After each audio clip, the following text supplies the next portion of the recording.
Señoras y señores, muchísimas gracias por continuar con nosotros. Vamos hoy a hablar con una persona que conoce bien profundamente, de fondo, el tema este de los comestibles, de los alimentos, de las ventas, del negocio. Vamos a hablar con Antonio Cruz Roja, presidente del Consejo Nacional de Comerciantes y Empresarios de la República Dominicana. Muy buenos días, señor Roja. Conacer, buenos días a ustedes día. y a toda la audiencia nacional e internacional. Usted me imagino que en estos días es un hombre que ha sido muy solicitado, porque estamos hablando de reforma fiscal y en la reforma fiscal lo que más nos preocupa a los seres humanos es que se afecte nuestra comida y de paso la bebida. Cuénteme cómo ustedes han recibido todo esto. Sí, mira, primero le doy las gracias a ustedes por invitarme a este programa. No es menos cierto que sí, hemos sido muy solicitados porque nosotros tenemos una trayectoria de trabajo en nuestro sector que nos ha permitido crear un liderazgo de confianza en materia de la labor que realizamos. No en favor del sector, porque el sector, cuando digo no en favor, porque nosotros somos objetivos. Lo que está bien, lo aplaudimos, pero lo que no está bien, también decimos que hay que mejorarlo. ¿Cómo está esta reforma entonces? Mira, lo primero es que hay un factor que es importante que ustedes sepan, y parte de lo que nosotros vamos a proponer en lo que va a ser nuestra vista pública en el Congreso Nacional el día 17 de este mes, jueves 17. Número uno, estamos prácticamente faltando a lo que es la norma establecida por la ley. Por ejemplo, la ley 01-12 de Estrategia Nacional de Desarrollo no es que prevé una reforma fiscal como tal, una reforma fiscal integral, pero es un pacto fiscal que debe hacerse. Porque en el año 2012, que se creó la Ley de Estrategia Nacional de Desarrollo, esa ley se desarrolló en base a 4 ejes. Y de esos 4 ejes hay 4 espacios que es obligatorio para trabajarlo, de acuerdo a como dice la ley. ¿Qué dice, por ejemplo, la ley? Que debía hacerse un pacto económico y social, se hizo, que es el CES. Debía hacerse un pacto eléctrico, se hizo. Debía hacerse un pacto educativo y se hizo. Lo que falta desde el año 2012, que viene siendo prorrogado, es el pacto fiscal. Cuando tú hablas de pacto, ¿qué quiere decir pacto?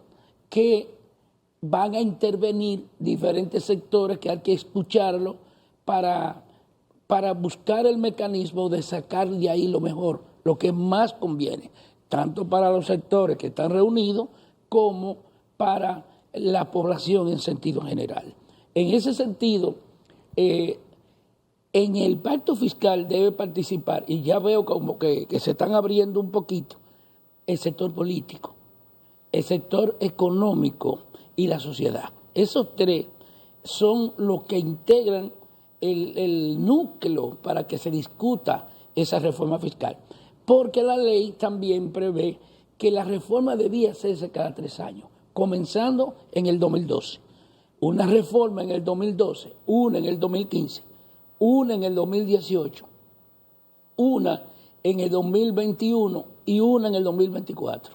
Pero no se hicieron para ir ajustando gradualmente lo que es las recaudaciones fiscales con los gastos tributarios. Sin embargo, eso no se hizo y ahora nos están exprimiendo o nos están queriendo colocar una reforma fiscal de 12 años de atraso en un solo año. Señor Cruz, mucha gente se pregunta, bueno, el gobierno dice que van a estar exentos de impuestos de ITEVIS, el arroz, el pollo, 7 el productos. huevo, 7 productos. Ahora, cuántos otros productos que actualmente no tienen impuesto quedarían grabados? O sea, el universo, porque una gran mayoría ya tiene impuestos. Por ejemplo, esos 7 no tienen impuestos, Ajá. pero una gran mayoría ya tienen impuestos. El aceite, el azúcar, Pero no un 18. No, un 16, un 16%, que fue lo que se Pero grabó. ahora, ¿cuánto quedarían con un 18? ¿Cuánto quedaría el universo de productos menos 7?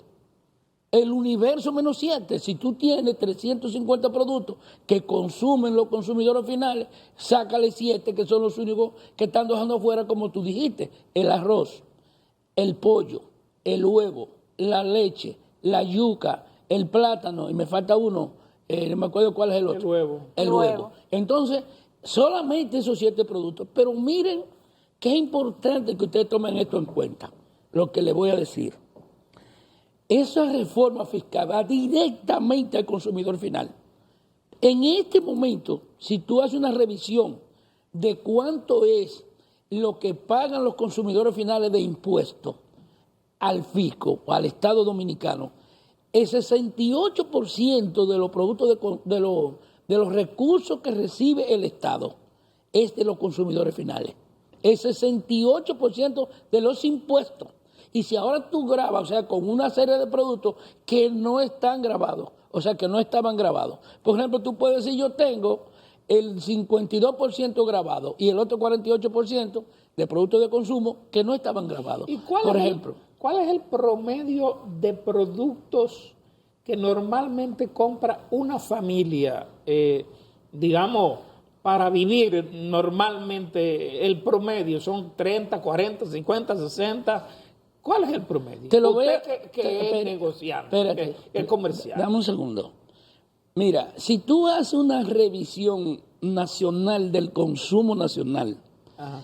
eso es del universo de consumo nacional, de productos de consumo, de alimentos y bebidas no alcohólicas, el 23.2% es el consumo, el más alto. 23.2% es el consumo de alimentos y bebidas no alcohólicas. Y tú te preguntas, el siguiente consumo es el de transporte. El siguiente es el transporte. Entonces ahora voy. Si tú dices: ven acá, ¿por qué 23%, 23.2%? ¿Y quién le dijo a ustedes que con esta reforma, afectando todos los productos de consumo masivo menos 7, hay 2 renglones que le van a caer encima al gobierno por necesidad y por falta de recursos económicos? ¿Cuáles renglones? Los consumidores finales y la micro y pequeña. Las MIPYME, la ¿Ustedes micro no y pequeña. hablaron con el gobierno antes de Sí, esta pero reforma? déjame explicarte por qué a la micro y pequeña. Mira por qué. El 75% de los productos de consumo masivo lo colocan las micro y pequeñas, en su mayoría de servicios esenciales como son colmados, minimarcas, almacenes, supermercados, surtidoras, de bajo nivel. ¿Por qué se da eso?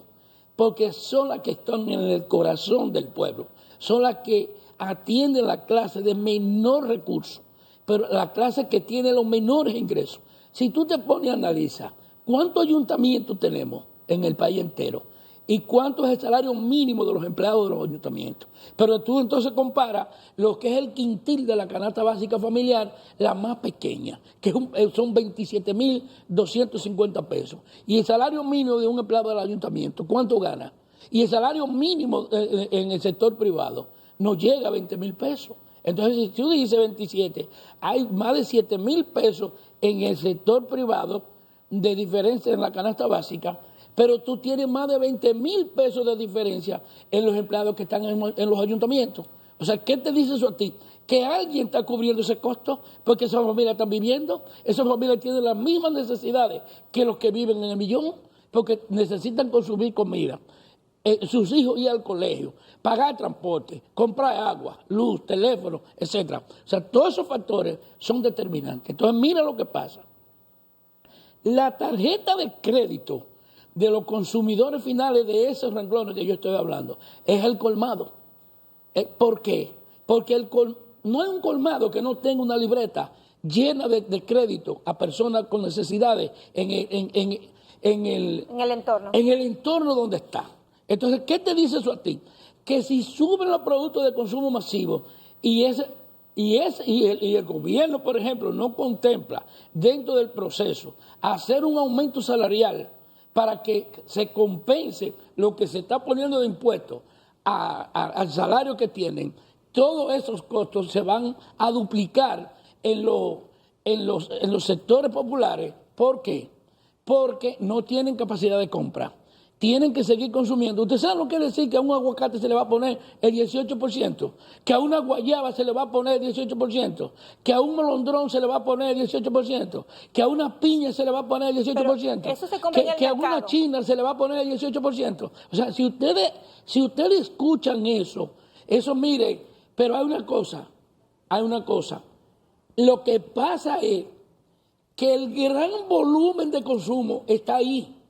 Entonces ese gran volumen de consumo es el que más recursos le puede generar al Estado. Ahora, ¿qué nosotros tenemos que hacer?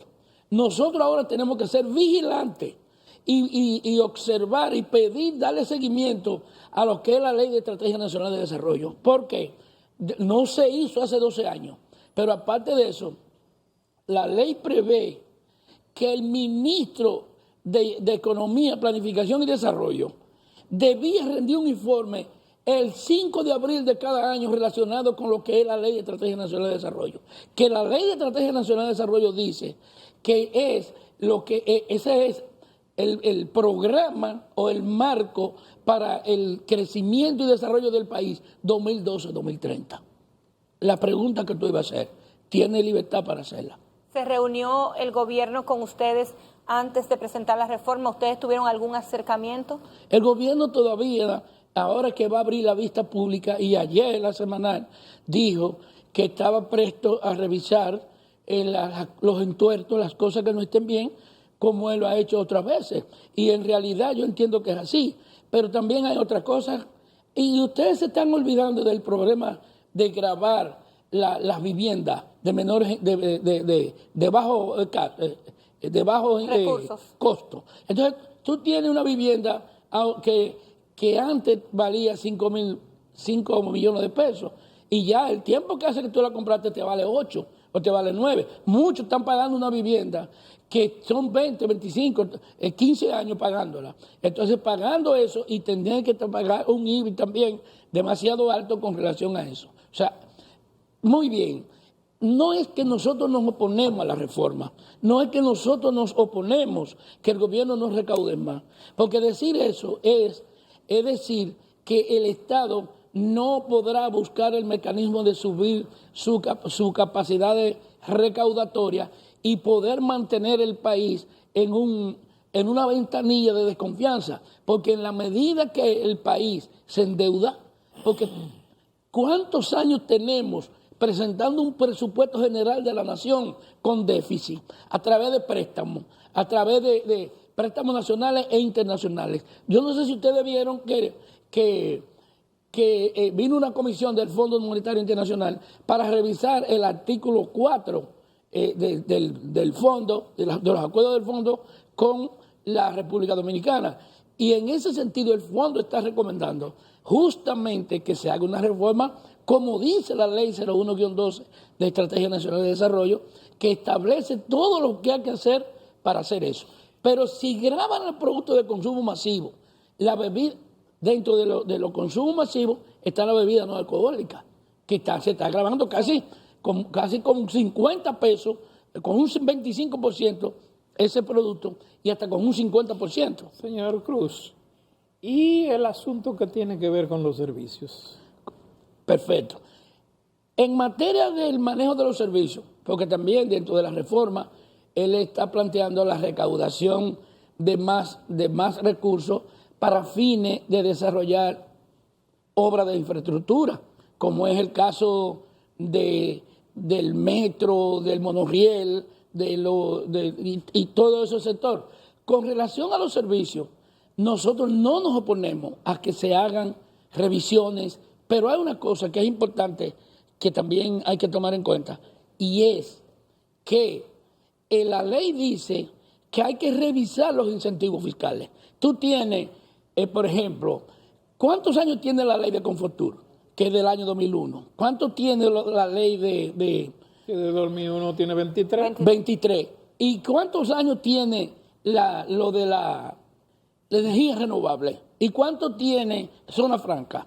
Entonces, vamos a revisar esos incentivos, a ver si las oportunidades que le dimos en el momento en que se hizo se han cumplido y si el país ha tenido realmente los resultados para los cuales fue creado, para así de esa manera poder hacer mejores inversiones y también mejorar lo que son los servicios.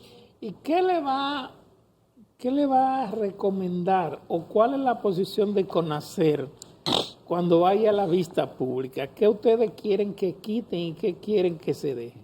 Número uno, nosotros tenemos, ustedes saben que recientemente se hizo la encuesta nacional MIPYME del Banco Central y el Ministerio de Industria, Comercio y MIPYME, donde sale a reducir que el 98.7% de las micro y pequeñas son, el 98.7% son micro y pequeñas.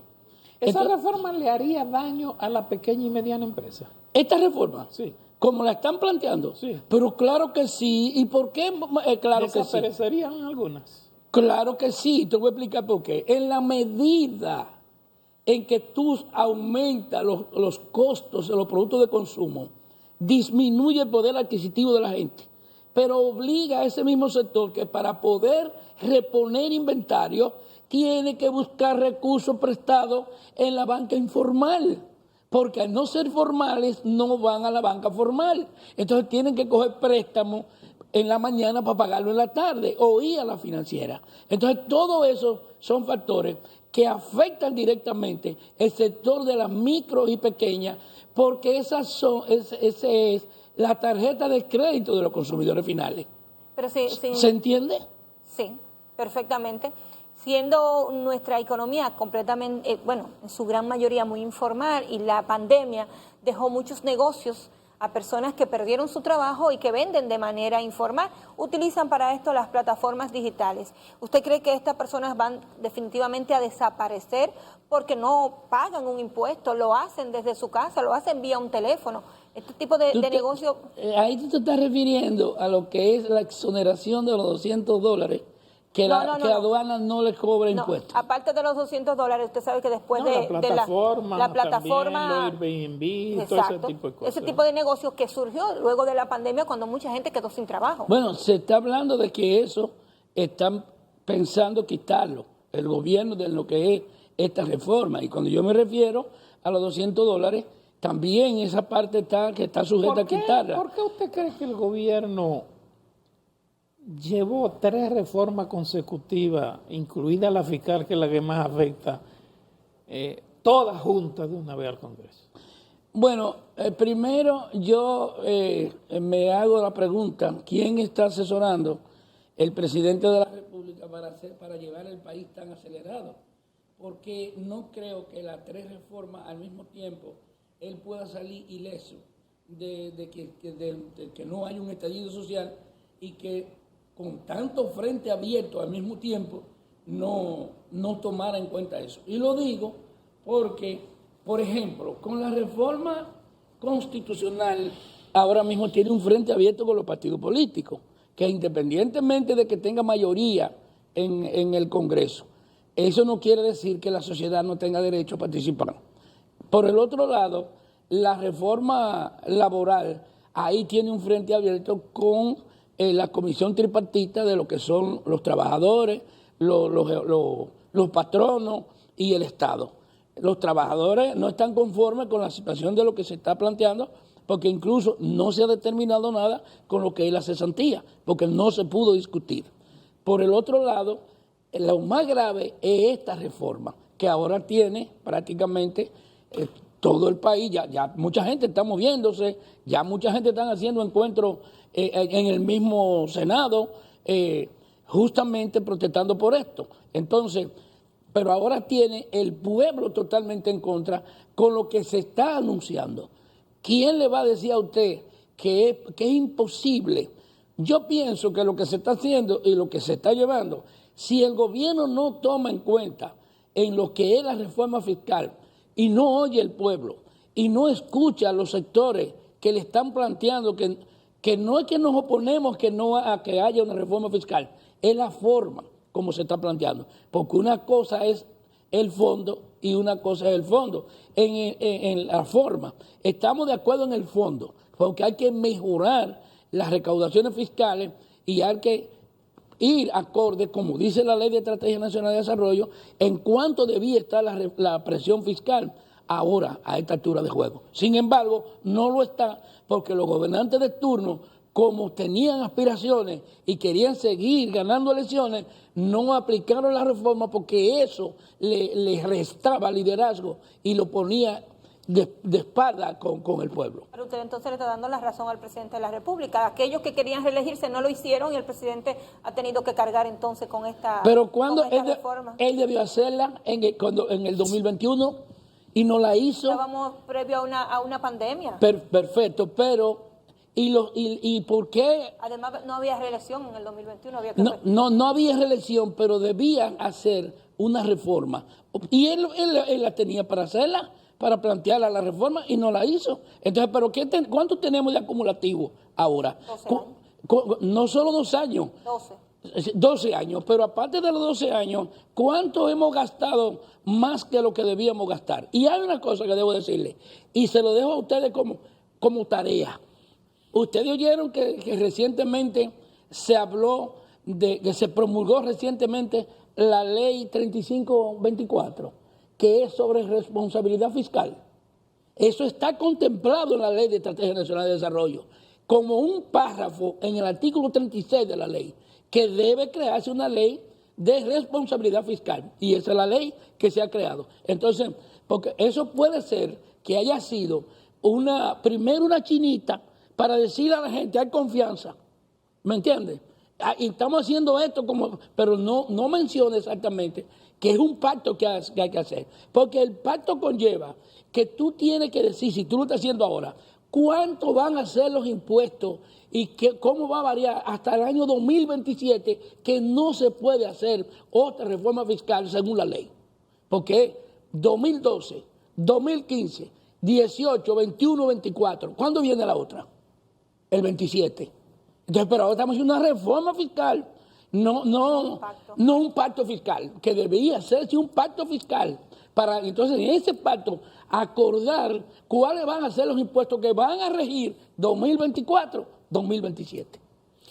Por último y brevemente, el gobierno aprobó su reforma constitucional abrumadoramente, pasó la aplanadora. Si ocurriese así con la reforma fiscal, ¿qué pasaría? Así no lo mismo. No puede pasar así. Y se lo doy como un consejo. Si esa reforma fiscal la pasan como la planteó, como la está planteando el ministro de Hacienda, que se preparen porque van a estar hasta 2028, porque no es verdad que el pueblo, ese es un mecanismo para darle oportunidad a la oposición, para que la oposición entre. Eso no es verdad que el pueblo se va a quedar con los brazos cruzados. Eso no es verdad. Y no es que nos oponemos a que se cobre impuestos. Lo que sí ha habido es, ustedes no oyeron un senador, que le voy a mandar si no lo han visto, uno de los senadores que es del mismo PRM, diciendo que es una vagamundería lo del gobierno, subsidiando a la Barrigol, y subsidiando a Cascana, y subsidiando con combustible una serie de empresas, de instituciones que son grandes y que generan muchísimos recursos. Para venir ahora, vamos a quitarle todas esas exenciones de combustible y no grabemos los productos de primera necesidad. Señor Rojas, muchísimas gracias por venir aquí. Gracias a ustedes. Vino emocionado. Sí, definitivamente. Ustedes primero, van a una posición tu ardiente. Belleza natural obliga que nos emociones. Muchas gracias. Señoras y señores, nos vemos mañana.